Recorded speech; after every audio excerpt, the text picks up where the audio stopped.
بسم اللہ الرحمن الرحیم الحمد للہ وکفی وسلام علی عبادہ الذین اصطفی اما بعد اعوذ باللہ من الشیطان الرجیم بسم اللہ الرحمن الرحیم وَأَتِمُّ الْحَجَّ وَالْعُمْرَةَ لِلَّهِ سبحان ربک رب العزة عما یصفون وسلام علی المرسلین والحمد للہ رب العالمین اللہم صلی علی سیدنا محمد وعلی آل سیدنا محمد وبارک وسلم اللہم صلی علی سیدنا محمد وعلی آل سیدنا محمد وبارک وسلم اللہم صلی علی سیدنا محمد وعلی آل سیدنا محمد وبارک وسلم۔ یہ آیت جو میں نے آپ کے سامنے پڑھی، اس کا ایک پس منظر ہے، اور پس منظر کیا کہ پچھلے ہفتے یہ عاجز سفر حج سے واپس ہوا، تو اس سفر میں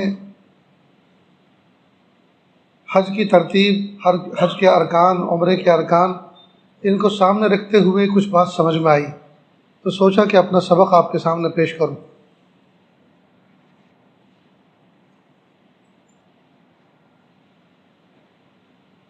اللہ رب العزت نے فرمایا حج اور عمرہ صرف اور صرف اللہ ہی کے لیے کرو۔ اللہ پاک نے تاکید فرمائی کہ جب بھی تم حج اور عمرہ کرو تو صرف اور صرف اللہ ہی کے لیے ادا کرو۔ معلوم ہوا اس میں ریاکاری نہیں ہونی چاہیے، نہ یہ نیت ہو کہ لوگ مجھے حاجی کہیں، نہ یہ نیت ہو کہ میرا اسٹیٹس بڑھ جائے، نہ یہ نیت ہو کہ جب کبھی کوئی فنکشن ہال میں لوگوں کو ترتیب سے بٹھایا جائے تو یہ کہہ کر کہ حاجی صاحب وہاں کہاں بیٹھ گئے، آپ کی جگہ تو یہاں انتظار کر رہی ہے، اس طرح کہہ کے پکاریں۔ نہ اس نیت سے کہ جب بھی کبھی کوئی شیرینی تقسیم ہو کسی خوشی کے موقع پر تو کہا جائے کہ حاجی صاحب آپ اپنے مبارک ہاتھوں سے تقسیم کریں۔ نہ اس لیے کہ جب کبھی شادی بیاہوں کے روکے چھپیں، کوئی اشتہار چھپے تو اس میں حاجی صاحب کا نام لکھا جائے، یعنی یہ کوئی ناپاک جذبہ ریاکاری کا نہیں ہونا چاہیے۔ وَأَتِمُّ الْحَجَّ وَالْعُمْرَةَ لِلَّهِ، حج اور عمرہ صرف اور صرف اللہ کے رضا کے لیے ادا کرو۔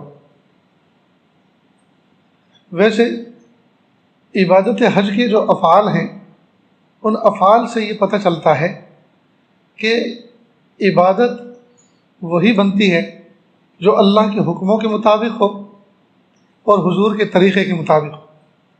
اگر اللہ کا حکم نہ ہو اور حضور کا طریقہ نہ ہو تو وہ عبادت نہیں بلکہ بدعت ہے۔ اس لیے عبادت میں اس کو اہمیت دی گئی اور اہمیت دینی چاہیے کہ جو عبادت میں ادا کرنے جا رہا ہوں، اللہ تعالیٰ کے جو حکم میری طرف متوجہ ہو رہا ہے، تو اس کا طریقہ رسول اللہ صلی اللہ علیہ وسلم کا کیا ہے۔ بلکہ حج کے اعمال میں، حج کے ارکان میں تو یہ بات بھی معلوم ہوتی ہے کہ حکم بھی اللہ کا ہو، طریقہ بھی رسول اللہ کا ہو، اور مقام بھی وہی ہو جو اللہ نے فرمایا ہے، تو پھر اللہ تعالیٰ اس عبادت کا اجر بڑھا دیتے ہیں۔ پھر اللہ رب العزت ان اعمال میں چار چاند لگا دیتے ہیں۔ ترتیب سے ذرا سمجھتے چلیں۔ جب بندہ حج عمرے کے لیے احرام پہنتا ہے تو یہ احرام کیا چیز ہے؟ مرد کے لیے، مرد اور عورت نیت کرتی ہیں سفر حج کی، اور نیت کر کے تلبیہ پڑھ لیتے ہیں۔ تو عورتیں تو اپنا مقامی وہ لباس جو شرعی ہوتا ہے اسی کو پہن لیتی ہیں، شریعت کے تقاضوں کے مطابق جو بنایا جاتا ہے اس کو پہن لیتی ہیں۔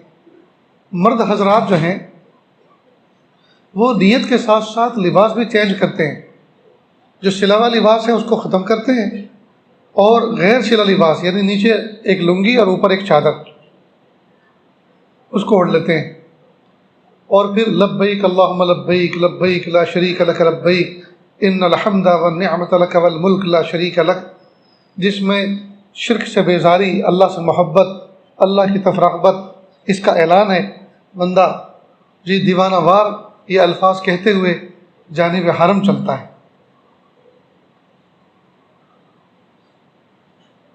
اب یہ جو لباس تبدیل کیا ہے، اس میں اللہ تعالیٰ مومن بندے کی یہ تربیت فرما رہے ہیں کہ میرے بندے، سلا ہوا لباس جو تمہاری آن بان شان تھا اس کو ختم کیا گیا، اور ہمارے حکم سے آپ نے سیدھا سادہ لباس یا سیدھی سادھی چادریں اوڑھی ہیں۔ اب نیت کرو کہ پیارے اللہ، احرام جو کفن کے مشابہ ہے وہ میں نے پہن لیا ہے اور اپنے اختیار سے پہنا ہے۔ پیارے اللہ، اس وقت کے آنے سے پہلے کہ لوگ جب مجھے کفن پہنائیں، لباس تقویٰ پہننے کی توفیق عطا فرما۔ اس کے آنے سے پہلے، اس وقت کے آنے سے پہلے اللہ لباس تقویٰ پہننے کی توفیق عطا فرما۔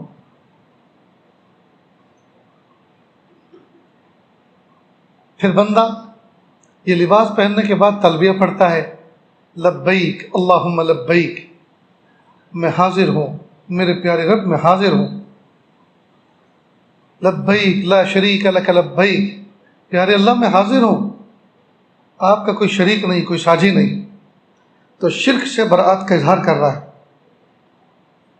ان الحمد والنعمت لک والملک لا شریک لک، بے شک تمام تعریفیں، تمام نعمتیں آپ کو سزاوار ہیں، جی آپ کا کوئی شریک نہیں۔ تو تلبیہ یہ ایسا ذکر ہے، اس ذکر کے لیے ایک تو لباس سرکاری ہونا ضروری ہے، اور دوسرا سرکاری دربار کا سفر ہونا ضروری ہے۔ کوئی آدمی اس مقام مقدس کے علاوہ اگر کسی طرف احرام پہن کے اور تلبیہ پڑھنا چاہے تو نہیں۔ معلوم ہوا اس ذکر کے ساتھ دو کنڈیشنیں ہیں، ایک تو دربار کا سفر ہو اور دوسرا دربار کا لباس ہو، درباری لباس ہو۔ تو جب اس کے لیے اتنی بھاری کنڈیشن ہے تو پھر آدمی کو چاہیے نا کہ اللہ پاک نے جب موقع عطا فرمایا ہے تو اس کو کیش کرے۔ لیکن عام طور پہ دیکھا گیا ہے کہ حاجی گنی چنی مرتبہ حیدرآباد ایئرپورٹ سے لے کر جدہ تک اور جدہ سے لے کے مکہ مکرمہ تک گنی چنی مرتبہ تلبیہ پڑھتا ہے، حالانکہ بے شمار پڑھنا چاہیے۔ دوسری بات، جب بندہ تلبیہ پڑھ لیتا ہے اور اللہ تعالیٰ کے گھر کی طرف چلتا ہے تو مکہ مکرمہ میں جا کر سب سے پہلے کعبۃ اللہ کے طواف کرتا ہے۔ اب یہ طواف ایسی عبادت ہے کہ جو صرف اور صرف بیت اللہ کا کے ارد گرد ادا کی جاتی ہے۔ حالانکہ جتنی بھی مساجد دنیا میں یہ سب بیت اللہ ہیں، اللہ کے گھر ہیں سب، لیکن اس گھر کو یہ خاصیت، یہ شان نصیب ہے کہ اس کے گھر کا چکر کاٹا جاتا ہے، طواف کیا جاتا ہے۔ یہاں ایک باریک نقطہ یہ ہے، جب بندہ کعبۃ اللہ کا طواف کر رہا ہو تو اس کی نیت، اس کا ارادہ اور اس کے دل میں جو ہے یہ کیفیت ہونی چاہیے کہ میں اللہ تعالیٰ کے حکموں کی تجلیات کا طواف کر رہا ہوں۔ اس لیے دوران طواف کعبۃ اللہ کو دیکھنا مکروہ تحریمی لکھا ہے، اس لیے کہ کعبے کو دیکھ دیکھ کے اگر آدمی جھوم جھوم کے طواف کرے گا یہ تو بت پرستی کے مشابہ ہوگا۔ یہ کعبۃ اللہ تو پتھر ہے، پتھر کا بنا ہوا ہے، تو پتھر کا طواف تھوڑی کر رہے ہیں، بت پرستی تھوڑی کر رہے ہیں، ہم تو خدا پرستی کر رہے ہیں۔ اللہ نے حکم دیا ہے کہ اس کے ارد گرد میرے حکم کے مطابق آپ طواف کریں، تو اللہ کے حکم کے مطابق چکر کاٹ رہے ہیں۔ اللہ اکبر۔ غالباً حضرت عمر فاروق اعظم رضی اللہ تعالیٰ عنہ حجر اسود کی طرف مخاطب ہوئے اور کہا ایھا الحجر لا تضر ولا تنفع، نہ تو نفع دے سکتا ہے نہ نقصان، میں تجھے اس لیے چوم رہا ہوں کہ تجھے حضور نے چوما ہے۔ میں جانتا ہوں تو ایک پتھر ہے، نہ تو نفع دے سکتا ہے نہ نقصان دے سکتا ہے، تجھے میں اس لیے چوم رہا ہوں کہ میرے محبوب نے تجھے چوما ہے۔ معلوم ہوا یہ پورا کا پورا دین اللہ تعالیٰ کے حکموں کے مطابق، اللہ کے حکم کے مطابق، محبوب صلی اللہ علیہ وسلم کے طریقے کے مطابق افعال کو انجام دینے کا نام۔ اب کعبۃ اللہ کا چکر کاٹ رہے اور چکر بھی اپنی مرضی سے نہیں کہ کودتے ہوئے، اچھلتے ہوئے، قلع بازی کھاتے ہوئے، شور ہنگامہ کرتے ہوئے، نہیں، جیسا اللہ نے کہا ویسا۔ پہلے 3 چکروں میں اکڑ کے چلو، دوسرے 4 چکروں میں کہا نارمل چلو۔ اللہ اکبر۔ معلوم ہوا چلنا بھی اپنی مرضی سے نہیں، چلنا اللہ کے۔ تو بولنا کیا؟ وہ بولنا ہے جو اللہ نے کہا، لبیک اللہم لبیک۔ چلنا کیسے؟ چلنا اس طرح سے جیسے رسول اللہ صلی اللہ علیہ وسلم نے چل کر بتلایا۔ معلوم ہوا نہ بول اپنے تابع، نہ اپنی چال اپنے تابع، بلکہ ہم سب کے سب اللہ کے تابع۔ اللہ جیسے کہیں گے ویسا کریں۔ اللہ اکبر۔ اب طواف کے بعد بہت زیادہ کر دیا۔ اب طواف کے بعد 2 رکعت نماز پڑھنی ہوتی ہے، جس کو واجب الطواف کہتے ہیں، اور 2 رکعت نماز وہ کعبۃ اللہ کے آس پاس میں بندہ پڑھتا ہے۔ نظر ہوتی ہے کعبۃ اللہ پر، تو ہاتھ اٹھا کے دعا کریں اور پھر کہیں کہ پیارے اللہ، آپ کے گھر کے چکر کاٹنے کے بعد مخلوق کے در کے چکر کاٹنے سے حفاظت فرما۔ پیارے اللہ، آپ کے گھر کے چکر تو کاٹ لیے، پیارے اللہ آپ مخلوق کے در کے چکر کاٹنے سے بے نیاز کر دیجیے۔ اب مخلوق کے در کے چکر کیا ہوتے ہیں؟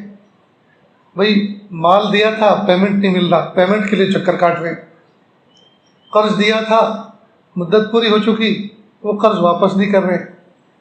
اب پیسہ اپنا ہے، حق اپنا ہے، اور چکر کاٹنے پڑ رہے ہیں۔ گورنمنٹ کسی آفس کے اندر کوئی درخواست دی تھی، لیگل درخواست تھی، تو ناجائز کام نہیں کروا رہے، لیکن چکر کاٹ رہے ہیں۔ آج نہیں کل آنا، کل پتہ چلا افسر نہیں ہے، پرسوں چھٹی ہے، چکر کاٹ رہے ہیں۔ یہ ہر قسم کے چکر ہی ہیں بھائی۔ اللہ سے کہیں پیارے اللہ، اپنے گھر کے چکر کاٹنے کے بعد مخلوق کے در کے چکر کاٹنے سے حفاظت فرما۔ اس کے بعد یہاں سے صفا مروہ پہ جاتے ہیں۔ اچھا، اس کے بعد محبوب صلی اللہ علیہ وسلم نے زمزم پیا تھا طواف کے بعد، صحیح سے پہلے۔ اب زمزم پئیں، اس لیے کہ اکڑ کے بھی چلے ہیں، نارمل بھی چلے ہیں، روئے بھی ہیں، گڑگڑائے بھی ہیں، پسینہ نکلا ہے، انرجی لاس ہوئی ہے، کیلوریز برن ہوئی ہے، تو اس کی تلافی اس طرح کی ہوگی کہ زمزم پیے۔ اور زمزم کے اندر اللہ پاک نے قوت رکھی ہے، انرجی رکھی، تو جو کچھ انرجی لاس ہوئی ہے اس کو دوبارہ بلڈ کرنے کے لیے اللہ پاک نے محبوب کے ذریعے سے زمزم پلوایا۔ اب زمزم پی کر صفا پہاڑی کی طرف چلے جاتے ہیں۔ اب یہ دیکھیے، صفا اور مروہ 2 پہاڑی ٹیلے تھے، اب تو وہ بالکل گراؤنڈ لیول پر ہو گئے ہیں تقریباً، تبرکاً تھوڑا تھوڑا حصہ دونوں طرف اوپن رکھا ہے، باقی پورا ماربل فٹ کر دیا ہے۔ اصل میں حضرت سیدنا اسماعیل علیہ السلام ننھے تھے اور پیاس کی وجہ سے تڑپ رہے تھے۔ حضرت ماں ہاجرہ علیہ السلام وہ دونوں پہاڑیوں پر چڑھ چڑھ کے دیکھ رہی تھی کہ کوئی قافلہ جا رہا ہو، کسی سے کچھ پانی کا سراغ مل جائے، پانی مل جائے۔ تو جب وہ ڈاؤن میں چلی جاتی تھی تو منا جہاں لیٹا ہوا تھا وہ نظر نہیں آتا تھا، تو وہاں ذرا تیز دوڑتی تھی کہ بچے پہ نظر جائے۔ اللہ تعالیٰ کو یہ ادا اتنی پسند آئی، صبح قیامت تک آنے والے جتنے معتمرین اور حجاج ہیں ان میں مردوں کے لیے یہ کہہ دیا کہ وہ میری پیاری بندی کی اس ادا پر عمل کریں۔ لہذا ایک خاص زون ہے، خاص حصہ ہے جہاں لپک کر جھپٹ کے چلنا یہ گویا مسنون ہے۔ تو دیکھیے، پہاڑ کے درمیان میں چلنا اور لپک کے چلنا یہ کون سی عبادت ہے؟ لیکن نہیں، چونکہ اللہ نے کہا اور محبوب صلی اللہ علیہ وسلم نے اس پر عمل کر کے دکھایا، لہذا یہ عبادت بن گئی، یہ عبادت بن گئی۔ نیز بندہ مینا جاتا ہے، مینا ایک میدان ہے، مینا ایک میدان ہے، 5 نمازیں پڑھتا ہے، 8ویں ذی الحجہ کو ظہر، عصر، مغرب، عشاء اور 9ویں کی فجر، یہ 5 نمازیں پڑھتا ہے، اور یہاں سے پھر عرفات کی طرف جاتا ہے، وہ بھی ایک میدان ہے جی. اور عرفات کے میدان میں ظہر اور عصر ایک ساتھ، اور مغرب اور عشاء عرفات سے نکلنے کے بعد مزدلفہ میں پڑھنا ہے. اب دیکھیے یہ میدان اپنی اپنی جگہ پر آج بھی موجود ہے جی. لیکن عرفات میں جانے کی فضیلت معلوم کہ جب کوئی بندہ عرفات کے میدان میں پہنچتا ہے اور زوال سے لے کر غروب آفتاب تک اگر ایک لمحے کے لیے بھی چاہے تو بے ہوشی کے عالم میں گزر جائے، اس کا حج ادا ہو جاتا ہے. حج کے اندر باقی جتنے بھی ارکان ہیں، جتنے واجبات ہیں، سب کا کچھ نہ کچھ بدل ہے، سب کا کچھ نہ کچھ بدل ہے. لیکن عرفات کے وقوف کا کوئی بدل نہیں. اگر وہ فوت ہو گیا، وہ نہ ہو سکا تو دوبارہ کرنا پڑے گا. باقی اس کے علاوہ تمام چیزیں چھوٹ جائیں، اس کا کوئی نہ کوئی بدل ہے، جرمانہ ہے، وہ ادا کر دو تو وہ ادا ہو جائے. لہذا جو لوگ ICU میں ہوتے ہیں اور بہت زیادہ علیل اور بیمار ہوتے ہیں، گورنمنٹ ان کو ہیلی کاپٹر کے ذریعے سے عرفات کے میدان میں تھوڑی دیر ٹھہراتی ہے تاکہ ان کا وہ رکن ادا ہو جائے. اب کی بار ہم جدہ ایئرپورٹ پر تھے، ہمارے ایک ملنے والے جو ایک ٹور کے ذمہ دار ہیں ویل چیئر میں بیٹھے ہوئے تھے میرے قریب. جب ہم ان کے قریب سے گزرے تو انہوں نے سلام عرض کیا، تو میں ان کو دیکھنے لگا. کچھ ایسے علیل ہو گئے تھے کہ چہرہ بھی بے پہچانا ہو رہا تھا. تو انہوں نے اپنا نام لیا کہ میں فلاں ہوں. میں نے کہا کیا حالت ہے آپ کی؟ کہا کہ میرا اوپن ہارٹ سرجری ہوا ہے مدینہ پاک میں. اور میں نے کہا حج؟ کہا ہیلی کاپٹر کے ذریعے سے حج گورنمنٹ نے کروایا. تو سنا ہی تھا کہ ہیلی کاپٹر کے ذریعے جاتے ہیں، لیکن جس آدمی کو لے گئے تھے اس نے بتا بھی دیا کہ میں ہیلی کاپٹر کے ذریعے سے انہوں نے میرا حج کروایا. بہرحال تو میدان عرفات آج بھی ہے، میدان مینا آج بھی ہے، مزدلفہ آج بھی ہے. لیکن عرفات کی فضیلت کیا کہ جب کوئی بندہ عرفات کے میدان میں زوال آفتاب سے لے کر غروب آفتاب تک ٹھہرتا ہے اور غروب کے وقت اگر وہ یہ سوچے کہ پتہ نہیں میرے اللہ نے مجھے معاف کیا کہ نہیں کیا، اللہ تعالیٰ اس پر سخت ناراض ہوتے ہیں، سخت ناراض ہوتے ہیں کہ تم ہوتے کون ہو یہ میرے بارے میں سوچنے والے کہ میں نے معاف کیا کہ نہیں کیا. میں نے اپنی رحمت کا آج دریا بہایا تھا، تمہارے گناہ بڑے ہیں یا میری رحمت بڑی؟ جاؤ بخشے بخشائے مزدلفہ کی طرف چلے جاؤ. اب یہاں ایک بات سمجھیے، دیکھو میدان آج بھی موجود ہے. کوئی آدمی ظہر سے لے کر مغرب تک وہاں جا کر عبادت کرے اور کہے کہ میں نے عبادت کی اور اللہ نے مجھے بخشا بخشایا بھیج دیا. تو میدان عرفات میں 9 ذی الحجہ کو ظہر سے لے کر غروب آفتاب تک احرام پہن کر اگر کوئی بندہ کھڑا رہے گا تو یہ عبادت اسی کے ساتھ خاص ہے. معلوم ہوا عبادت وہ ہوتی ہے جس میں حکم بھی اللہ کا ہو، طریقہ بھی رسول اللہ کا ہو، اور جگہ بھی وہ ہوں جن کے بارے میں فرمایا. ورنہ میدان عرفات میں کوئی احرام پہن کے بھی چلا جائے اور چلو کہا بھائی حج میں تو نہیں آ سکے تھے، ویزا نہیں ملا، حج مہنگا بہت تھا، یہ جو بھی کچھ، یہ ہماری عمر زیادہ تھی اس لیے اپروول نہیں ملی، چلو اب جو ہے وہاں حج کے کام کر کے آئے. بدعت.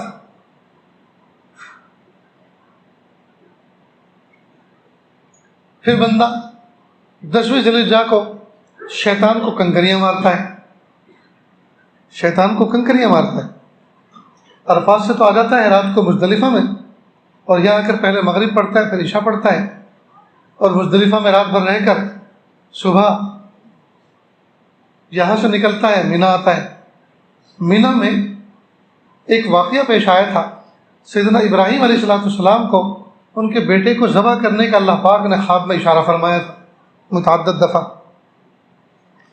تو سیدنا ابراہیم علیہ السلام جو اللہ تعالیٰ کے انتہائی عاشق تھے، ان کا کوئی لقب ہے خلیل اللہ، ابراہیم خلیل اللہ. تو اللہ پاک نے ان سے ان کی یہ آزمائش ہوئی کہ یہ میری محبت میں کچے ہیں یا پکے ہیں. تو ان کو دکھایا گیا کہ وہ اپنے بیٹے کو ذبح کر رہے ہیں. اور بیٹے سے جب انہوں نے کہا تو بیٹا بھی باپ کا ہی تھا نا، اس نے بھی کہا فنظر، آپ وہ کر گزریے جس کا آپ کو حکم ملا ہے، جو کچھ آپ دیکھ رہے ہیں خواب، آپ مجھے صبر کرنے والوں میں پائیں گے. اب سیدنا ابراہیم علیہ السلام ننھے اسماعیل علیہ السلام کو لے کر میدان مینا میں جا رہے ہیں. اللہ تعالیٰ کی رحمت ان کے دل میں برس رہی ہے. ملائے اعلیٰ کے فرشتے سسکیاں لے کر رو رہے ہیں کہ اللہ آپ کیا آزمائش لے رہے ہیں اپنے بندے کی. بوڑھے باپ سے اپنے بچے کی قربانی مانگ رہے ہیں آپ، یعنی اس کے ہاتھوں سے اپنے ان کے بیٹے کو، نور نظر کو آپ ذبح کروائے ہیں جی. تو ملائے اعلیٰ کے فرشتوں میں کوہرام مچا ہوا تھا. اللہ تعالیٰ کی رحمتیں سیدنا ابراہیم علیہ السلام کے دل پر برس رہی تھیں. ایسے موقع پر شیطان ملعون بہکانے سے اور اپنا وار کرنے سے مایوس نہیں ہوا. میں نے اپنے ساتھ میں اس سال جو حج میں ایک ساتھی تھے ہمارے، میں نے ان کو کہا کیونکہ 10ویں ذی الحجہ کو بڑے شیطان کی رمی کرنی ہوتی ہے جو آخر میں ہے، تو جب مینا کی طرف سے آتے ہیں اپنے خیموں کی طرف سے جمرات کی طرف، تو پہلے چھوٹا آتا ہے، بیچ میں درمیانی آتا ہے، اور آخر میں بڑا آتا ہے جس کی آج صرف رمی کرنی ہے 10ویں تاریخ کو. تو میں نے پہلے شیطان کے بالکل سیدھ میں آنے کے بعد ان کو کہا کہ آپ گھڑی میں ذرا ٹائم دیکھ لیں. انہوں نے دیکھ لیا، اور جب ہم تیسرے شیطان کے پاس نارمل حالت میں چلے وہاں پہنچے وداؤٹ رمی کیے ہوئے، کیونکہ آج تو دونوں کی رمی تھی نہیں. تو میں نے کہا پھر فوراً گھڑی دیکھی تو مکمل 5 منٹ ہوئی تھی. تو کہا آپ نے مجھے کیوں ٹائم دیکھنے کے لیے کہا؟ کہ بعد میں بتاتے. تو تینوں شیطان کے پاس گزرنے کی جو مسافت ہے وہ 5 منٹ ہے. تو سیدنا ابراہیم علیہ السلام 5 منٹ کے وقفے کے دوران 3 مرتبہ ان پہ وار ہوا شیطان کا. اور کیسے وقت میں؟ جو انتہائی پرائم ٹائم تھا. اللہ تعالیٰ کی رحمت ان کے دل پر برس رہی تھی.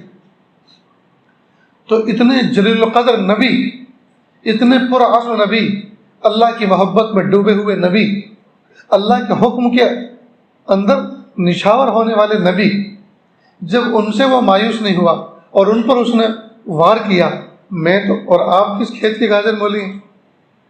سوچنے کا مقام ہے. ہم کیسے مطمئن ہو گئے؟ اس لیے دوستو، شیطان کٹر دشمن ہے، اس کے ساتھ میں دشمنی ہی رکھے، دوستی کا معاملہ نہ کریں. لہذا جب شیطان کو رمی کی جاتی ہے جمرات کو، اصل میں جن مقام پر شیطان نے سیدنا ابراہیم علیہ السلام کو بہکایا تھا، تو سیدنا ابراہیم علیہ السلام نے کنکر اٹھا کے پھینک کے ماری تھی. تو اللہ تعالیٰ کو یہ ادا اتنی پسند آئی، اب صبح قیامت تک جتنے آنے والے حجاج کرام ہیں تمام کے لیے یہ واجب ہے کہ وہ تینوں شیطان کی رمی کریں 7 کنکریوں سے. اور ہر کنکری کے بدلے اللہ تعالیٰ اتنا بڑا گناہ معاف فرماتے ہیں، اتنا بڑا گناہ معاف فرماتے ہیں کہ وہ گناہ ہی جہنم میں لے جانے کے لیے کافی. اللہ تعالیٰ اتنا بڑا گناہ ایک کنکری کے بدلے معاف فرماتے ہیں جو جہنم میں لے جانے کے لیے کافی ہے. اللہ تعالیٰ ہم سب کے گناہوں کو معاف فرمائے. اب اگر کوئی بندہ یہ سوچے کہ یار یہ فضیلت تو کسی نے بتائی نہیں تھی، یا اس کی طرف تو آج توجہ دلائی گئی ہے، تو چلو ویزا نکلواتے ہیں، ٹکٹ بنواتے ہیں، اور وہ جمرات، وہ شیطان، وہ جو پلر ہیں وہ تو آج بھی وہاں کھڑے ہوئے ہیں، تو چلو کر کے آتے ہیں. تو رمی کرنے پہ بجائے ثواب کے اور گناہ ملے گا. کیوں؟ اس لیے کہ طریقہ اللہ کے رسول کے خلاف ہے. اللہ کے رسول صلی اللہ علیہ وسلم نے نبی 10ویں ذی الحجہ، 11ویں ذی الحجہ، 12ویں ذی الحجہ، یعنی ایک ترتیب ہے، ان تاریخوں کے اندر، متعین تاریخوں کے اندر اور مخصوص وقت کے اندر رمی کی ہے. لہذا اس سے ہٹ کر اگر کوئی بندہ جا کر کوئی سوچے ارے 7 کیا 7 دونی 14 میں مار کے آؤں گا ایک کو، بلکہ 3 ہیں تو 21 مار کے آؤں گا، اور سب حج کے دنوں میں تو چھوٹی مارتے ہیں، میں تو بڑے بڑے لے کر جاؤں گا. تو کنکر تو دور کی بات ہے، اگر پستول لے کے بھی گولی مارو گے تو بھی جی تو کچھ ملنے والا نہیں ہے، بلکہ اور گناہ ملے گا. کیوں؟ اس لیے کہ طریقہ نہ حکم اللہ کا ہے، نہ طریقہ رسول اللہ صلی اللہ علیہ وسلم کا ہے.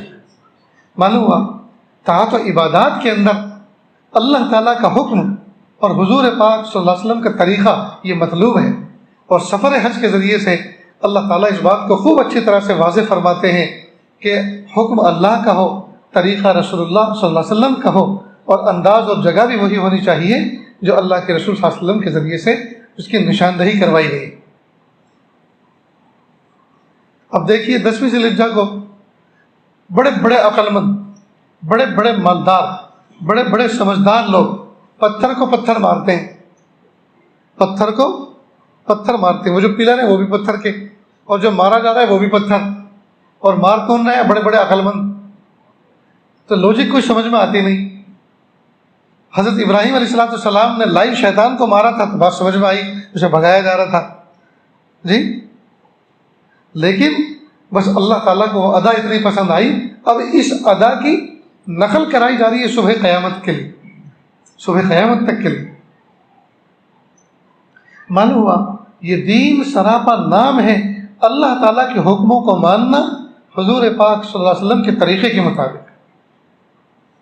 جو بندہ اس پر عمل کرے گا اللہ تعالیٰ اس کو اجر عطا فرمائے، اس کو اجر عطا فرمائے، اور جو اس کے خلاف کرے گا اس پر اجر نہیں ہے، بلکہ دین کے اندر نئی نئی چیزیں داخل کرنے اور اس کے اندر مداہنت کرنے اور اس کے اندر نئی نئی چیزوں کو ایجاد کرنے کا گناہ ملے گا۔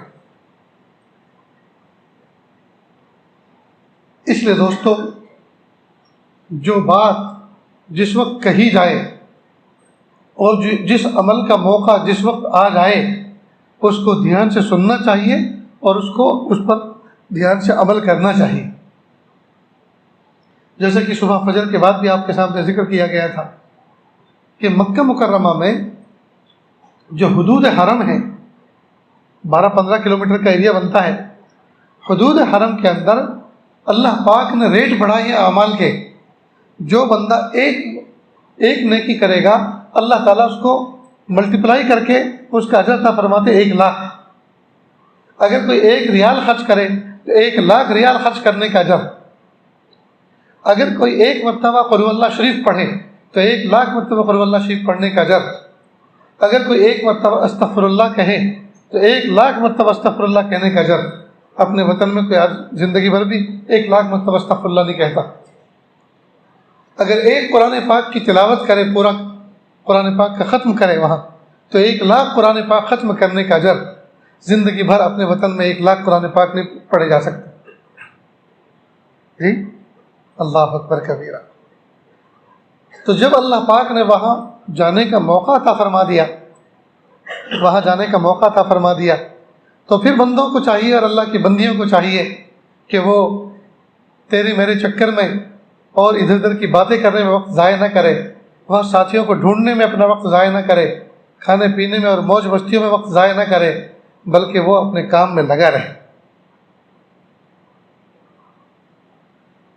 نیز جو بندہ سفر حج کرتا ہے، محبوب صلی اللہ علیہ وسلم نے فرمایا من حج ولم یزرنی فقط جفانی، جو بندہ حج کرے اور میری زیارت کے لیے مدینہ نہ آئے، میرے روزے کی زیارت پر نہ پہنچے، وہاں نہ آئے، فقط جفانی، اس نے میرے اوپر بڑا ظلم کیا۔ اور محبوب نے فرمایا جس نے میری قبر کی زیارت کی اس پر میری شفاعت واجب ہو گئی۔ اللہ اکبر کبھی۔ اب یہ جو فرمایا کہ جو حج کرنے آئے اور میری زیارت کے لیے ادھر نہ آئے مدینہ، تو اس نے مجھ پر بڑا ظلم کیا، کیا مطلب اس کا؟ اس جملے سے پتہ چلتا ہے محبوب صلی اللہ علیہ وسلم کو اپنی امت سے کتنی محبت تھی۔ اس کو آپ ایسے سمجھیں جیسے ایک بیٹا شہر حیدرآباد میں رہتا ہو اور حیدرآباد سے اس کو جانا ہو کسی دوسرے علاقے کے اندر، اور درمیان میں والدہ کا گھر پڑتا ہے، تو بیٹے نے فون کیا امی کئی مہینے ہو گئے میں آپ کی زیارت و ملاقات کے لیے نہ آ سکا، میں کمپنی کے کام سے آگے جا رہا ہوں تو میں رات کو گھر پہ رکوں گا۔ تو ماں نے کہا بیٹا بہت اچھا فیصلہ کیا، میری آنکھیں ٹھنڈی ہو جائیں گی، دل خوش ہو جائے گا، بیٹا ضرور آنا۔ اب ماں نے کمزور جسم کے ساتھ اپنے ہاتھوں سے پکوان تیار کیے، کچھ میٹھا بنایا، کچھ کھارا نمکین بنایا، اور بیٹے کا انتظار کرنے لگی، تسبیح لے کر بستر پہ لیٹ گئی، بیٹھی رہی، آنکھ لگ گئی۔ صبح کی اذان ہوئی تو دیکھا بیٹا تو آیا نہیں، تو ماں نے فون کیا بیٹا تم کہاں ہو، اب تک نہیں پہنچے؟ کہ امی وہ اصل میں وہ کچھ مجھے ایمرجنسی تھی تو میں نے آنا مناسب نہیں سمجھا، میں ایسے ہی بڑھ گیا آگے۔ تو ماں نے کہا بیٹا ہائے تو نے مجھ پہ بڑا ظلم کیا۔ اب یہ جو ماں کہہ رہی ہے تو نے مجھ پہ بڑا ظلم کیا، تو اس کا مطلب کیا ہے کہ بیٹا اگر تو آتا میں تیرے سر پر دست شفقت پھراتی، میں تجھے اپنے ہاتھوں سے کھلاتی، میں تیرے ہاتھوں کو بوسہ دیتی، جی میں تجھے اپنے سینے سے لگاتی، تو تو نے مجھے اظہار محبت کا یہ موقع نہیں دیا، تو تو نے مجھ پر بڑا ظلم کیا۔ تو اللہ کے محبوب صلی اللہ علیہ وسلم جو فرما رہے ہیں کہ جو بندہ حج کے لیے آئے اور میری زیارت کے لیے نہ آئے تو مجھ پر بڑا ظلم کیا، تو اس پس منظر میں ذرا اس کو سمجھتے چلیں کہ صحابہ کرام جب وہ ایمان میں ابھی داخل نہیں ہوئے تھے، کوئی یہودی تھا، کوئی مشرک تھا، کوئی مجوسی، اللہ کے محبوب صلی اللہ علیہ وسلم کے دربار میں پہنچتے اور کہتے یا محمد اشہد ان لا الہ الا اللہ و اشہد انک محمد رسول اللہ، اے محمد میں گواہی دیتا ہوں اس بات کی کہ اللہ ایک ہیں اور بے شک آپ ہی محمد اللہ کے رسول ہیں صلی اللہ علیہ وسلم۔ تو محبوب صلی اللہ علیہ وسلم اس شہادت کو، اس گواہی کو قبول فرماتے اور فرماتے صح، تم نے صحیح کہا۔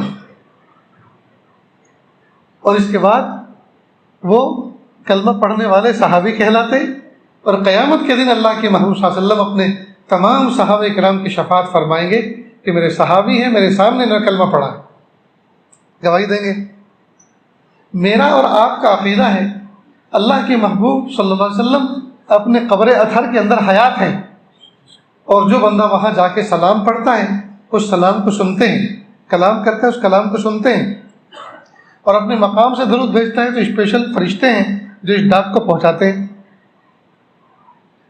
تو جب ہم وہاں جا کر یہ کہیں گے اشہد ان لا الہ الا اللہ و اشہد انک محمد رسول اللہ صلی اللہ علیہ وسلم، تو اللہ کے نبی صلی اللہ علیہ وسلم اس کو سنیں گے اور قیامت کے دن یہ فرمائیں گے پیارے اللہ یہ میرا امتی، یہ بھینسا سے، حیدرآباد سے، آندھرا پردیش سے، تلنگانہ سے یہ میرے پاس آیا تھا جی، اور اس نے میرے سامنے سلام کیا، مجھے سلام سنایا اور میرے سامنے گواہی دی کہ اللہ ایک ہے اور محمد اللہ کے پیغمبر ہیں، میں اس پر گواہ ہوں، میں نے سنا تھا۔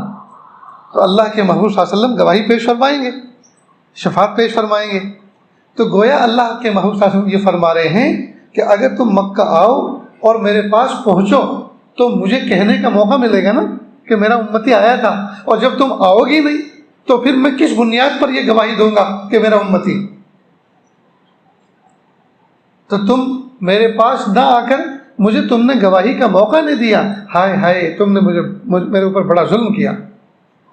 اگر آتے تو میرے لیے یہ بیان جواز ہوتا کہ میں قیامت کے دن اللہ تعالیٰ کے سامنے یہ شفاعت کرتا کہ میرا امتی میرے قبر پر آیا تھا۔ اس لیے دوستو مدینہ منورہ میں جب پہنچے تو حضور پاک صلی اللہ علیہ وسلم کے قبر اطہر پر بندہ پہنچے اور وہاں جا کر الصلاۃ والسلام علیک یا رسول اللہ یہ بھی کہیں اور اس کے ساتھ ساتھ کلمہ شہادت بھی پڑھے، دوسروں کو سلام بھی پہنچائے اور اپنے گھر والوں کا سلام بھی پہنچائے، اور اللہ کے محبوب صلی اللہ علیہ وسلم سے یہ بھی کہے کہ پیارے آقا صلی اللہ علیہ وسلم میں قیامت کے دن آپ کی شفاعت کا امیدوار ہوں۔ اللہ اکبر۔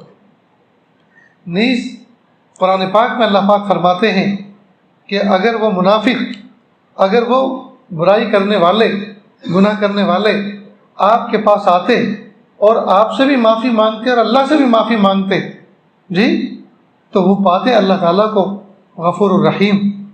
قرآن پاک کی آیت ہے، مفہوم ہے اس کا۔ تو یہ آیت جیسے حضور کے زمانے میں موجود تھی آج بھی ہے، لہٰذا ہمیں چاہیے کہ ہم حضور کے سامنے یعنی روضہ اقدس کے سامنے کھڑے ہو کر یہ بھی کہیں پیارے اللہ آپ بھی معاف کر دیجئے، اور پیارے محبوب صلی اللہ علیہ وسلم آپ بھی معاف فرما دیجئے، اور اللہ تعالیٰ سے ہمارے لیے شفاعت کر درخواست کر دیجئے، تو اللہ تعالیٰ ہمارے گناہوں کو معاف فرما دیں، اور کہیں کہ پیارے اللہ آپ نے اپنے آپ کو بھی کریم کہا اور اپنے پیارے محبوب کو بھی کریم کہا، میری نجات کے لیے تو ایک بھی سہارا کافی تھا، دو دو کریموں کے درمیان میں کھڑا ہو کر پھر محروم ہو کے چلا جاؤں تو شیطان ہنسے گا، نفس مسکرائے گا کہ دو میں سے کسی ایک نے بھی کام نہ بنایا، دو میں سے کسی ایک نے بھی کام نہ بنایا۔ پیارے اللہ مجھے نفس و شیطان کے طعنوں سے بچا لیجئے اور میری مغفرت فرما دیجیے۔ تو اس طرح سے اللہ تعالیٰ سے ہم جو ہیں وہاں مناجات کریں، اس طرح سے اللہ تعالیٰ سے دعا مانگیں۔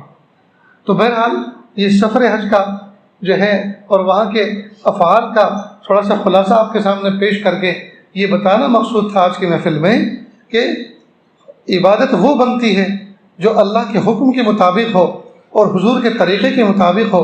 اگر اس کے لیے کچھ جگہیں خاص ہوں تو جگہ بھی مخصوص ہو، اس کا وقت بھی مخصوص ہو، ورنہ اگر وہ وقت مخصوص نہ ہو، اگر وہ جگہ بھی مخصوص ہو اور وقت مخصوص نہ ہو تو بھی وہ عبادت نہیں کہلائے گی. معلوم ہوا پورا کا پورا دین کامل اللہ تعالیٰ کی اتباع اور حضور اللہ تعالیٰ کے حکموں کی تعمیل اور حضور پاک قسم کی اتباع کا نام.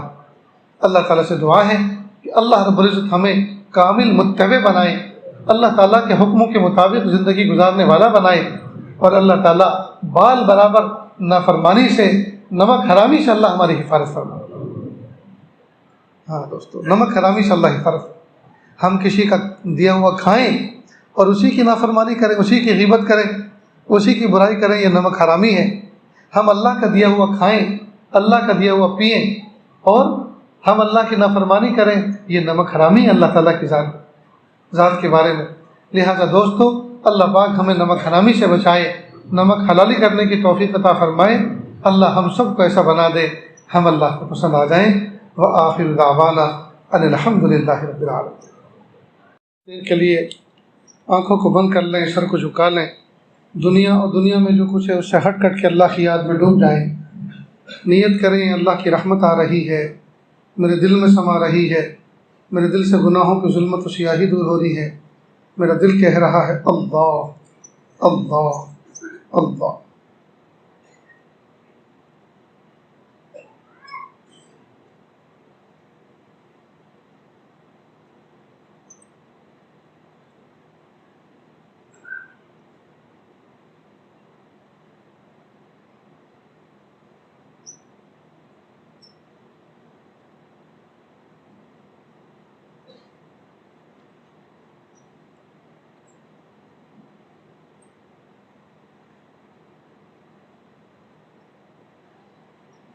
کس سے مانگیں کہاں جائیں، کس سے کہیں، اور دنیا میں حاجت روا کون ہے.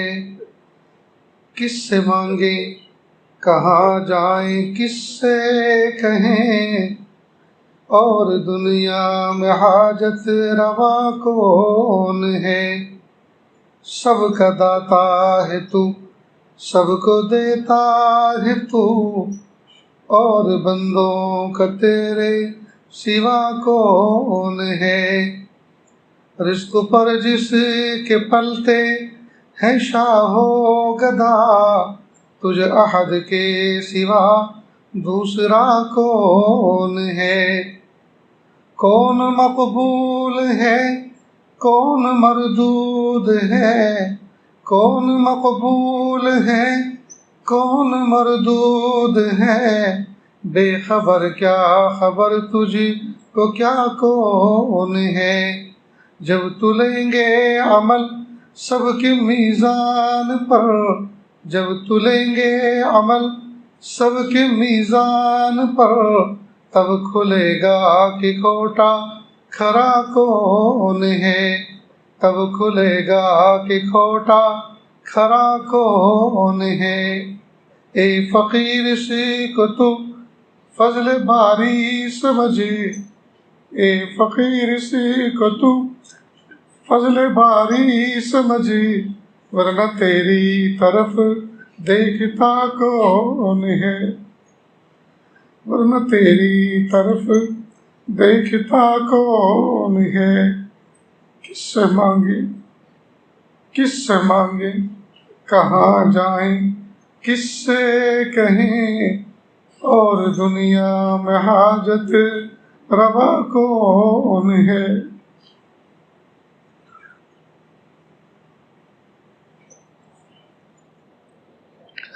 بسم اللہ لا الہ الا اللہ سبحان الملک الاعلی الوہاب. ہاتھ اٹھا لیجیے، دعا کر لیں. بسم اللہ الرحمن الرحیم. اللہم صلی علی سیدنا محمد وعلی آل سیدنا محمد مبارک وسلم. لا احصی ثناء علیک انت کما اثنیت علی نفسک رب اغفر ورحم وانت خیر الراحمین.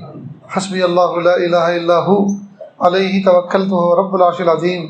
اللہ جی ہم ظاہر میں آپ کے بندے اور بندیاں ہیں، حقیقت میں نہایت گندے ہیں۔ اللہ ہمارے دلوں کی گندگی کو دور فرما، ہمیں اپنی بندگی کا سلیقہ عطا فرما، شرمندگی والے کاموں سے ہماری حفاظت فرما، برے دن سے، بری بات سے، بری رات سے، برے انجام سے ہماری حفاظت فرما، سوء خاتمہ سے ہماری حفاظت فرما۔ میرے پیارے اللہ، یہ ہاتھ اٹھائے جانے کے قابل نہیں اور یہ زبان کو سوال کرنے کے قابل نہیں۔ آپ سے نہ مانگے تو کس سے مانگیں، آپ سے سوال نہ کریں تو کس سے سوال کریں۔ ایک کمزور ایک قوی کے دروازے پر، ایک ساحل ایک سخی کے دروازے پر، ایک محتاج ایک غنی کے دروازے پر حاضر ہے۔ میرے پیارے اللہ، ہاتھوں کا پیالہ بنا کر ہم آپ کے دربار میں بھیک مانگنے بیٹھے ہیں۔ میرے پیارے اللہ، اپنی محبت دے دیجئے، اپنی معرفت دے دیجئے، اپنا قرب دے دیجئے، اپنی ولایت دے دیجئے، مقام احسان دے دیجئے، مقام احسان کا کامل احساس دے دیجئے۔ اللہ کامل مغفرت دے دیجئے، کامل معافی دے دیجئے، کامل مغفرت دے دیجئے، کامل معافی دے دیجئے۔ میرے پیارے اللہ، مسافر کی حالت سفر میں دعا قبول ہوتی ہے کہ اللہ اس مجمع میں اکثر لوگ مسافر ہیں، اللہ سفر کر کے آئے ہیں کہ اللہ موج مستی کے لیے سفر کرنے والے بہت، گناہوں کے لیے سفر کرنے والے بہت، شادی بیاہوں میں شرکت کے لیے، دعوت کھانے کے لیے سفر کرنے والے بہت، کہ اللہ آپ کی محبت میں، آپ کی راہ میں، آپ کی رضا کے راستے میں چلنے والے بہت کم ہیں کہ اللہ یہ سب کے سب آپ کی محبت میں چل کر آئے ہیں۔ اللہ اس آنے کو قبول فرما۔ اللہ مہنگا مہنگا پیٹرول پھونک کر آئے ہیں، مہنگا ڈیزل جلا کر آئے ہیں، مہنگے کرائے ادا کر کے آئے ہیں۔ اے میرے پیارے اللہ، قبول فرما لیجیے، قبول فرما لیجیے، قبول فرما لیجیے۔ اللہ یہ سب آپ کا ولی بننا چاہتے ہیں، یہ سب آپ کے نیک بندے بننا چاہتے ہیں، آپ کے محبوب بننا چاہتے ہیں، گناہوں سے نجات پانا چاہتے ہیں، نفس و شیطان سے چھٹکارا پانا چاہتے ہیں۔ میرے پیارے اللہ، ہم سب کے سب محتاج ہیں، اللہ ہم سب کے سب محتاج ہیں۔ اللہ جی بچا لیجیے، اللہ جی بچا لیجیے، اللہ جی بچا لیجیے، اللہ جی بچا لیجیے، اللہ جی بچا لیجیے، بچا لیجیے، اللہ بچا لیجیے۔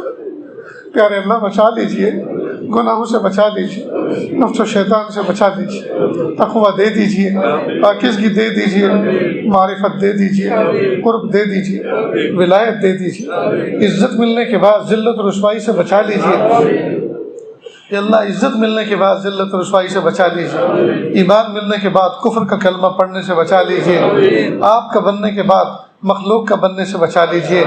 میرے پیارے اللہ، ہم سب کو ایسا بنا دیجیے ہم آپ کو پسند آ جائیں کہ اللہ یہ آوازیں جہاں جہاں تک جا رہی ہیں، جو اس پر آمین کہہ رہے ہیں، سن رہے ہیں، اللہ ان تمام کی دلی جائز نیک تمناؤں کو پورا فرما۔ کہ اللہ بہت سے بیماروں نے شفا کی درخواست کی ہے، شفا کے لیے دعا کی درخواست کی ہے، اللہ ان کے لیے آپ سے شفا کی بھیک مانگتے ہیں کہ اللہ بیماروں کو شفا عطا فرما، کہ اللہ قرض داروں کو قرض کی ادائیگی کی شکلیں عطا فرما۔ میرے پیارے اللہ، پریشان حال لوگوں کی پریشانیوں کو دور فرما، بے گھر بے در بے سہارا لوگوں کو سکون و سہارا عطا فرما۔ میرے پیارے اللہ، جو پریشان ان کی پریشانیوں کو دور فرما۔ اللہ جی اس محفل میں نہ جانے کتنے دکھیارے ہیں، نہ جانے کتنے غم کے مارے بیٹھے ہوئے ہیں، اپنی تکلیفوں کو نہ کسی کے سامنے کہہ سکتے ہیں، نہ دل میں رکھ کر سہ سکتے ہیں۔ اللہ تمام کی دلی جائز نیک تمناؤں کو پورا فرما۔ اللہ ہم سب کو ایسا بنا دیجیے ہم آپ کو پسند آ جائیں۔ وصلی اللہ تعالی علی خیر خلقہ محمد و آلہ و اصحابہ اجمعین برحمتک یا ارحم الراحمین۔